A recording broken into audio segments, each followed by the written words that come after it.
Yang pastinya, kami adalah pengikut Yesus. Bagaimana mungkin Anda berani mengatakan diri Anda itu adalah pengikut Yesus?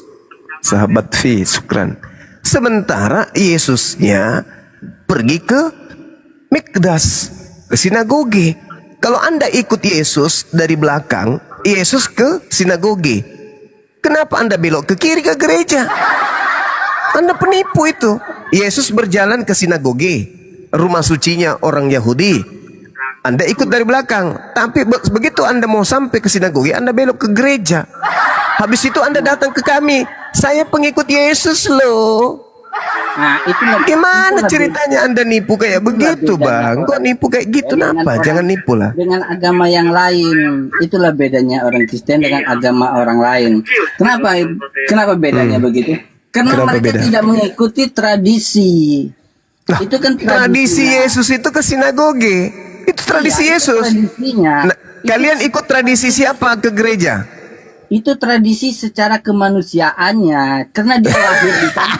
Kalaupun dia Yesus itu lahir di Indonesia, tahu itu tradisinya bukan itu Paulus namanya itu, tempat ibadahnya. Iya, itu dia. Enggak, saya tanya, Anda berbicara mengenai tradisi. Tradisi ke gereja itu tradisi siapa? Hah? Tradisi siapa ke gereja? Gereja itu adalah tempat saya tidak tanya gereja itu adalah, saya tidak tanya. Yang saya tanya, Anda mengikuti tradisi siapa ke gereja? Ajaran Paulus itu, Bang. Nah, bukan ajaran Yesus kan? Itu bukan masalah ajaran siapa, gitu loh. Saja kami adalah tempat apa? Untuk kami, tempat untuk kami menyembah Tuhan. Iya, sekarang Yesus tempatnya untuk datang kepada Tuhan apa namanya? Nah, itulah makanya aku bilang beda dengan kami dengan agama yang lain gitu loh. Agama yang lain jangan Anda bandingkan ke agama lain. Kenapa Anda bawa agama lain? Bawa Yesus. Anda harusnya mengatakan itulah bedanya kami dengan Yesus. Kenapa Anda tidak berani mengatakan itulah bedanya kami? Saudara, Anda masih sehat kan? Saudara, Saudara, Anda masih sehat kan? Kenapa Anda bawa agama lain? Ini kita sedang membahas tentang Yesus. Kenapa Anda nggak berani mengatakan itulah bedanya kami Kristen dengan Yesus? Kenapa Anda tidak mengatakan itu? Kenapa Anda bawa agama lain? Tidak ada yang membawa agama lain di sini. Yang kita bahas adalah Yesus dan pengikut Yesus. Yesus ke sinagoge, kamu ke gereja. Ayo, siapa yang kamu ikuti ke gereja? Siapa? Siapa? Yesusnya ke Mikdas, ke sinagoge beliau. Kamu ke gereja ngapain ke sana? Emang Yesus pernah ke gereja? Kan nggak pernah. Terus siapa yang kamu ikuti ke gereja coba? Itulah Yesus katakan kepada muridnya, hati-hati Kidi, ada itu nanti datang serigala, ngaku-ngaku domba, padahal dia adalah serigala buas. Nah, inilah kalian yang kena. Ngaku-ngaku pengikut Yesus, rumah ibadahnya aja beda dengan Yesus.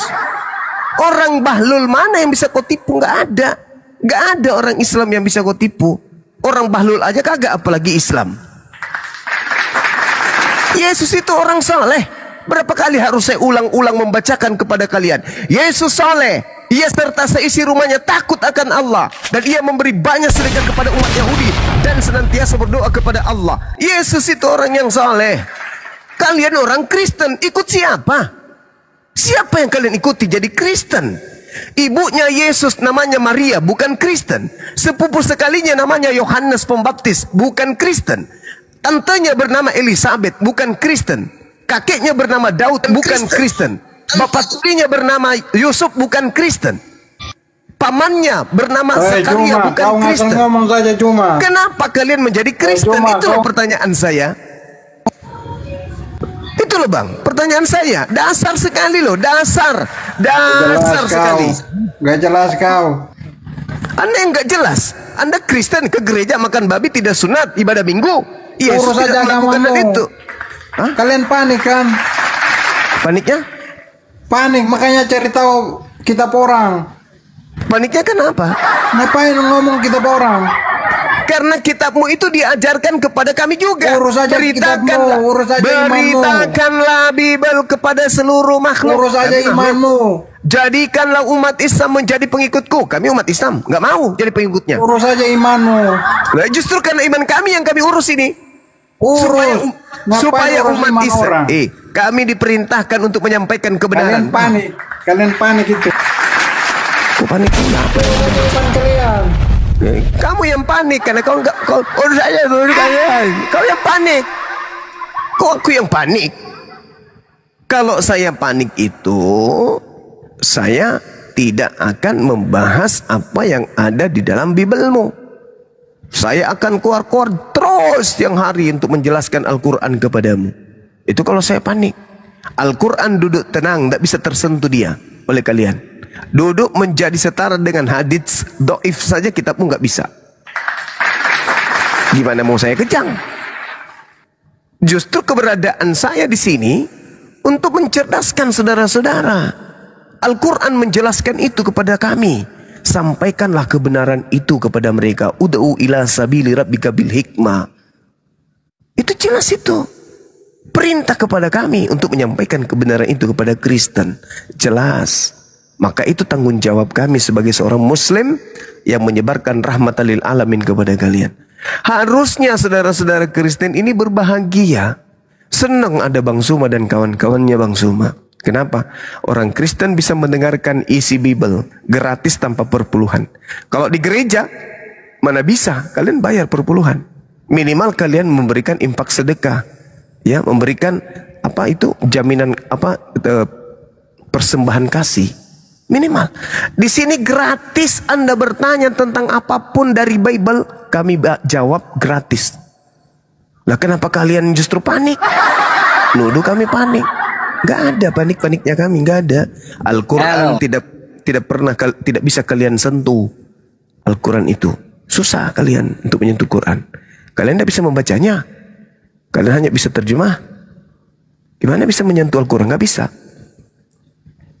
Maka kami menyadarkan kalian pakai Bible. Cukuplah Bible itu kalian imani supaya kalian itu bisa waras. Yesus mengatakan bahwa aku senantiasa melakukan pekerjaan. Jalan kebenaran dan hidup. Nah, pintar. Akulah jalan kebenaran dan hidup. Jalan tidak yang ada bareng. bagus. Tidak ada seorang datang kepada Bapa kalau tidak melalui aku. Kena kan? kau ini, oke. Kena kau ini. Sekiranya Yesus itu jalan, membikin jalan tol menuju ke sinagoge.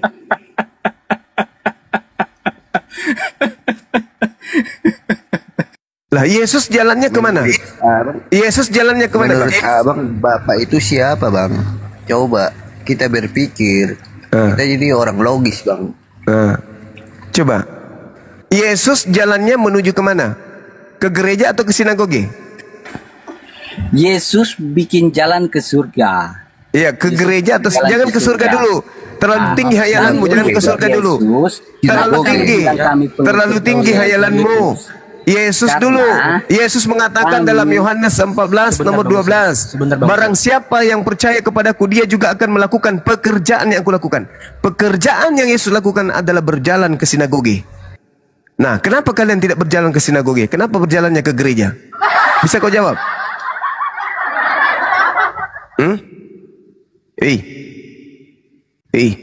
Lukas 4 nomor 16.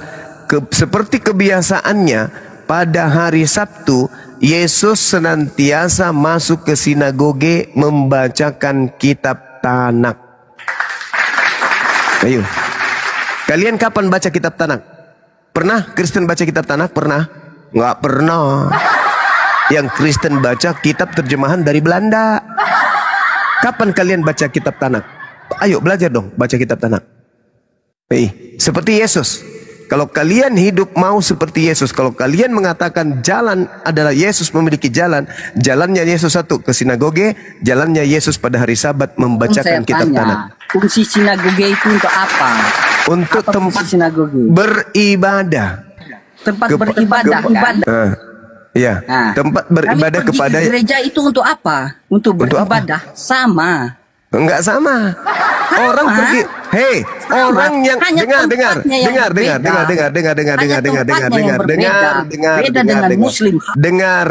orang ke pura juga beribadah. Paham kau? Orang yang menyembah pohon, ke pohon juga beribadah. Bukan itu permasalahannya. Yesus harus kamu teladani. Yesusnya kemana? Ke gereja atau ke sinagoge? Itu dulu. Itu dulu. Kenapa? Karena tempat ibadahnya Yesus tidak boleh masuk orang yang tidak bersunat. Tempat ibadah yang ditempati Yesus tidak boleh masuk orang yang tidak mandi suci, mandi tahir. Tempat ibadah yang ditempati Yesus tidak boleh masuk orang pemakan babi. Gak boleh. Tempat ibadah yang ditempati Yesus tidak boleh masuk orang yang menyembah Yesus di dalamnya. Yang ada hanya menyembah Elohim. Dan tempat ibadahnya Yesus tidak boleh pakai sendal, pakai sepatu masuk. Tidak boleh tutup buka aurat di sana. Gak boleh buka paha di sana. Gak boleh masuk di tempat sucinya Yesus. Lah kalian masuk di sana boleh nggak? Di sinagoge boleh nggak? Itu dulu. Boleh tidak Kristen masuk ke sinagoge? Boleh nggak? Tempat ibadahnya Yesus aja kalian nggak boleh masuk. Bagaimana kalian ini nggak pernah mau waras, nggak mau sehat? Tempat ibadah, tempatnya Yesus bersujud, tempatnya Yesus berdoa, tempatnya Yesus memohon kepada Tuhannya. Haram hukumnya Kristen masuk ke sana. Gimana dong? Tidak ada dibilang haram Kristen. Saya bacakan dalilnya boleh? Baca, silakan. Mana ada Kristen dalam Alkitab? Yehezkiel 44. Kristen dalam Alkitab. Yehezkiel 44. Orang yang tidak bersunat tidak boleh masuk ke dalam bait suciku. Ayo. Siapa yang dimaksud di sini? Siapa yang dimaksud di sini? Siapa? Poten. Siapa? Ayo. Orang yang tidak bersunat tidak boleh masuk ke tempat bait suci. Itu pada zamannya. Itu ada pada zamannya. Itulah caramu berkelit. Ketika kamu sudah tak berdaya menemukan dirimu bukan pengikut Yesus anak Maria, Anda berkelit. Itu pada zamannya. Sekarang zamannya masuk ke rumah gereja, kumpul bersama dengan orang-orang yang berkulub, yang hobi musik dan minuman keras, hobi salto-salto, pamer paha, hobi lihat pamer paha. Bukan pamer, lihat paha. Nah itulah, Yesus tidak begitu. Orang masuk ke bait suci tidak boleh kelihatan pahanya. Orang masuk ke bait suci wajib hukumnya berwudu. Gak boleh tidak berwudu. Ibadah melihat orang yang kelihatan paha, kelihatan. Apa yang kau mau ngomong apa? Kau mau masuk ke rumah ibadahmu dengan kau beton badanmu, perempuanmu kocor badannya supaya tidak kelihatan pun percuma. Kenapa? Karena Yesus tidak pernah masuk ke tempat ibadah seperti tempatmu. Yesus rumah ibadahnya sinagoge, tidak boleh masuk hal najis di dalam. Oke? Tidak boleh. Sebenarnya saya cuma mau sampaikan ini aja. Karena sebenarnya juga saya hanya ingin menyampaikan bahwa Kristen itu bukan pengikut Yesus. Kristen itu adalah orang yang punya keyakinan berbeda dengan Yesus, gitu. Orang yang suka hobi joget, itulah Kristen. Sebenarnya saya bukan ya saya juga sebenarnya juga begitu. Mempermasalahkan segala Kristen. Nah, saya kan membacakan dalil yang selamat itu orang soleh, Yesus soleh, kamu Kristen, Yesus soleh, nyambung nggak? Yang pastinya kami percaya kepada Yesus. Ya walaupun kamu percaya, percuma. Kan Anda sudah baca Matius 7 nomor 22, 23 kan Kristen diusir. Mereka percaya loh. Sampai mereka kemudian bisa bermujizat bernubuat. Coba. Mereka percaya. Gimana? Tapi diusir. Gimana orang Kristen diusir? Matius 7. Matius 7 nomor 22 sampai nomor 23. Baca. Matius dalam kitab Matius itu tidak ada agama Kristen di sana. Lalu siapa itu? Siapa yang bermujizat mengusir setan dan bernubuat pakai nama Yesus itu siapa? Nah, itu Hindu. Pada waktu itu semua orang itu menyebut nama Allah. Tidak ada Allah di situ. Di situ menyebut Yesus Tuhan. Hei, Anda tidak tahu. Baca dalilnya. Para kali lah inilah. Inilah kalau orang bukan pengikut Yesus ngaku Yesus. Ibarat Yesus itu adalah TNI. Ya, ibarat Yesus itu TNI. Kamu juga menggunakan seragam TNI, tapi kau tidak pernah mendaftar jadi TNI. Kan lucu kau itu. Kau itu menggunakan seragam TNI, tapi kau gadungan. Gimana bisa diakui? Apa buktinya? TNI setiap mereka melakukan apa yang menjadi amanat negara mereka lakukan. Lah kau amanat Yesus ke sinagoge, kamu malah diskotik. Disinilah letak kesalahpahaman. Di situ kekeliruanmu. Yesus ke tempat khusyuk. Yesus tempat ibadahnya sujud, memohon kepada Tuhan. Lah kamu tempat ibadahmu diskotik. Gimana ceritanya? Cukup. Malah sekarang ini semakin unik tuh. Gereja viral. Mereka bukan lagi disco, tetapi lagu dandut di dalam. Cubitan.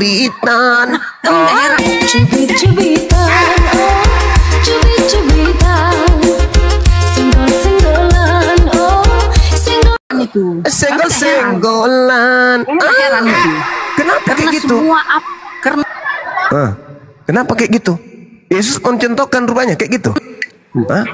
Kami tidak heran itu. Kami tidak heran. Karena apa yang ada di Alkitab itu harus digenapi. Nah, sekarang coba kau tunjukkan di mana perintahnya di dalam kitabmu untuk melakukan hal seperti itu di gereja. Coba. Kan? Anda suruh menunjukkan di mana letaknya itu. Silakan tunjukkan. Karena silakan. Saya menunjukkan ayatnya. Cuma ampun. Saya tahu begini. Kau tidak bisa menunjukkan dalilnya, tapi kamu tahu gimana ceritanya. Lebih baik kau belajar sama saya. Dengar. Mending kau belajar sama saya. Kamu baca, dengar. Kau yang harus belajar sama saya. Kamu yang harus belajar. Kuajarin samamu ya. Dalam kitab Yoel 1 nomor 14, Anda baca dengan teliti di sana. Apa yang kemudian diterangkan oleh kitab tersebut? Dengar. Tapi habis itu kau dengar saya. Dengarkan. Adakanlah puasa yang suci. Maklumkanlah perkumpulan raya. Kumpulkanlah para tua-tua dan seluruh penduduk negeri ke rumah bait suci milik Tuhan Elohim dan berteriaklah kepada Tuhan. Bukan disuruh bernyanyi, disuruh berteriak. Allahu Akbar. Allahu Akbar. Disuruh berseru teriak, bukan disuruh nyanyi. Senggol-senggolan, cubit-cubitan, senggol-senggolan, cubit-cubitan.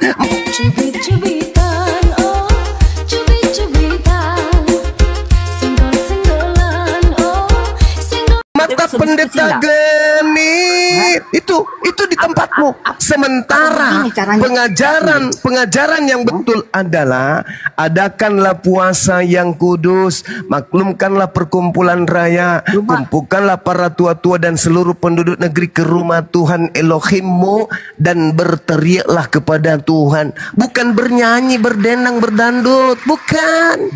Ayo, bisa enggak kita agak tertib diskusinya? Bisa enggak kita agak tertib? Anda aja yang tidak bisa tertib. Andai saja Anda berdata, pastikan tertib. Sekarang saya tanya, mana perintahnya berjoget di rumah ibadah? Tunjukkan kepada saya, silakan. Ya, sekarang saya kasih tahu sama Anda ya. Silakan. Yesus. Cubit-cubitan. Tidak dulu orang bicara. Cubit-cubitan.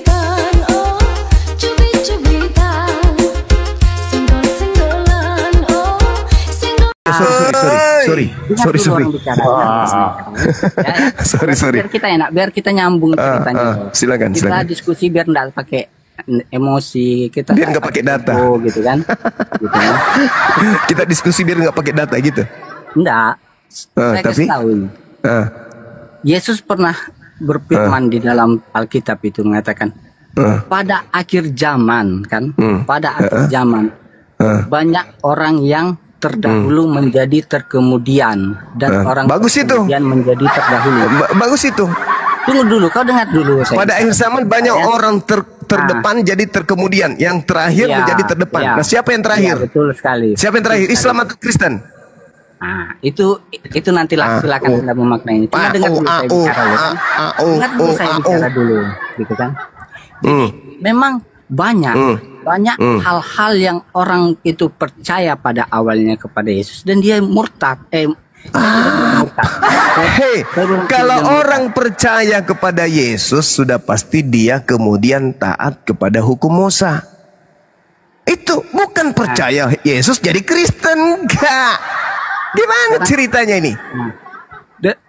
Dan orang yang baru percaya dialah yang masuk surga. Jadi kalau hal-hal seperti itu dan di dalam ajaran kami itu memang pada akhir zaman itu banyak gereja-gereja setan, orang-orang bukan saya ngomong loh, kamu yang ngomong loh. Bukan saya ngomong. Ini makanya kami yang mana yang bukan gereja setan? Kalau gitu, yang mana yang bukan gereja setan? Yang mana? Ngomong nggak masjid setan ya? Iya. Makanya dengar dulu saya ceritakan. Iya, silakan. Biar kalian paham tentang ajaran kami kan. Ajaran setan. Terserah kalian lah. Jadi kan. Ya memang kamu sendiri yang ngomong banyak gereja setan. Iya betul. Memang banyak ajaran gereja setan. Kenapa banyak gereja setan? Karena setan ingin menyesatkan, gitu kan? Mereka ingin menyesatkan hal yang benar agar terlihat salah, gitu kan? Jadi masuklah mereka ke sana sebagai orang-orang yang sepertinya domba, ibaratnya seperti itu. Sebetulnya mereka adalah serigala. Jadi banyak orang membangun gereja begini gitu, tetapi tingkah pola di dalam gereja itu jauh daripada hal yang sebenarnya seperti itu. Yang mana yang hal sebenarnya itu yang mana? Hah? Yang hal yang sebenarnya itu. Yang kalian lihat itulah yang joget-jogetan. Enggak, yang hal yang sebenarnya itu yang mana? Yang mana? Yang hal yang sebenarnya itu yang mana? Hal yang sebenarnya. Hal yang pendeta, sebenarnya ya memuji Tuhan kan, memuji Tuhan, melakukan perintah Tuhan, melakukan kasih, gitu kan? Melakukan kasih lagi, ndak ada. Kristen itu tidak ada kasih. Astagfirullah. Bagaimana tidak ada kasih? Sekarang begini loh kan? Dalilnya ada kok di dalam kitab saudara. Nggak ada kasih di Kristen. Mana? Di mana? Itu lagi ada buah roh. Anda pernah membaca namanya buah roh? Apalagi buah roh apalagi? Roh setan. Enggak pernah ketemu namanya buah roh. Astagfirullahalazim. Apa itu? Tidak ada kasih dalam Kristen. Sukacita, damai, sejahtera. Itu teori. Bukan teori. Itu yang kami terapkan dalam agama kami. Kalau kamu kasih dengar. Kamu sudah punya anak? Saudara sudah punya anak? Saudara user, apakah Anda sudah punya anak? Nggak lihat itu foto anak saya itu. Oh, itu anak Anda. Nah, anak Anda ini Anda ajari menyembah siapa?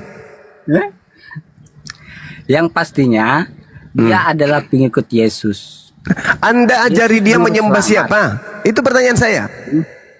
Anda mengajari anak yang tidak berdosa ini menyembah siapa?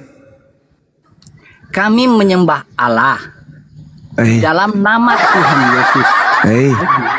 Pembohong besar ini. Kenapa? Di dalam nama Yesus atau di dalam Yesus?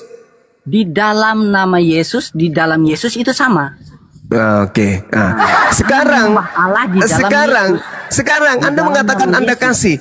Apakah Anda kasih kepada anak Anda pada saat Anda sadar bahwa Tuhan itu adalah yang disembah Yesus, bukan Yesusnya, tapi Anda mengajarkan anak Anda menyembah kepada Yesus? Apakah itu kasih kepada anak? Disinilah gagal paham kalian itu. Alamak, paling pintar. Mungkin ada yang kasih tahu kalian. Yesus berkata, dengar. Yesus berkata dalam Matius 5 nomor 19, barang siapa yang meniadakan hukum Taurat, meskipun yang paling terkecil, lalu mengajarkan kepada anak-anaknya, kepada orang lain, maka dia akan menempati tempat terendah dalam kerajaan langit, yaitu neraka. Itu ucapan Yesus. Kau ajarkan anakmu menyembah Yesus, itu sudah melanggar Taurat yang pertama, jangan ada ilah lain di hadapanku. Kau membuat ilah dari anak Maria. Dan kau ajarkan anakmu. Apakah itu kasih kepada anak? Ketika anak diajarkan menyembah selain daripada ilahnya Bani Israel. Kutanya dulu samamu. Saya kasih tahu sama kamu ya. Saya bertanya sama saudara, apakah Anda mengadakan kasih kepada anak Anda sendiri pada saat Anda terciduk mengajarkan anak Anda menyembah kepada ilah selain daripada ilah Bani Israel? Jawab. Saya mengajarkan kasih kepada anak saya, berdoa kepada Allah di dalam nama Tuhan Yesus. Ya, astagfirullahaladzim. Banyak kali Tuhan kau. Tidak boleh ada Tuhan lain selain Tuhan yang diperkenalkan Nabi Musa. Nggak boleh. Nggak boleh. Nggak ada keselamatan. Tidak ada Siapapun yang siapapun, coba Anda baca Keluaran 20 nomor 3. Jangan ada ilah lain di hadapanku. Kenapa kau membentuk ilah dari manusia bernama Yesus? Betul. Kenapa kau buat Tuhan dari Yesus, bentuk Yesus? Itu 10 hukum Taurat. Saya tidak menyalahkan itu. Kenapa kami Bagaimana Anda ini? Anda mengatakan Keluaran 20 nomor 3 itu Anda tidak salahi, Anda tidak menyalahi. Faktanya Anda menyembah Tuhan baru bernama Yesus. Gimana itu? Kami bukan menyembah Allah baru itu Yesus. Joget-jogetan. Dengar dulu. Sebulan. Cubit-cubit. Mohon kepada Allah di dalam nama Yesus. Sebab itu hanya tipuan saja. Itu tipuan saja. Orang pun yang sampai kepada Dia, melalui Yesus. Kami berdoa. Makanya muncul pertanyaan saya tadi. Hei, saudara, muncul pertanyaan saya. Dengar. Dalam nama Yesus. Dalam nama Yesus. Dengarkan saya, Bu. Anda mengatakan Yesus jalan, kebenaran, hidup. Yesus adalah jalan. Jalan yang ditunjukkan Yesus menuju ke Mikdas, bait suci. Oke? Sedangkan Kristen berjalan menuju ke gereja. Punya itu di situ. Dalam nama Yesus kami berdoa. Percuma kamu melakukan hal itu, percuma. Yesus tidak pernah menunjukkan jalan seperti itu. Yesus menunjukkan jalan menuju kepada sinagoge. Paham kau? Ya. Nah, Yesus ke sinagoge, kau akuin enggak? Ya, sekarang gini. Akuin enggak Yesus ke sinagoge? Yesus ke sinagoge kah, kemanakah dia? Itu sakit ini. Mulai sakit dia nih. Itu adalah tempat yang dia kunjungi. Iya. Nah, sekarang kata Yesus, mampus, sudah selesai. Iklan dulu.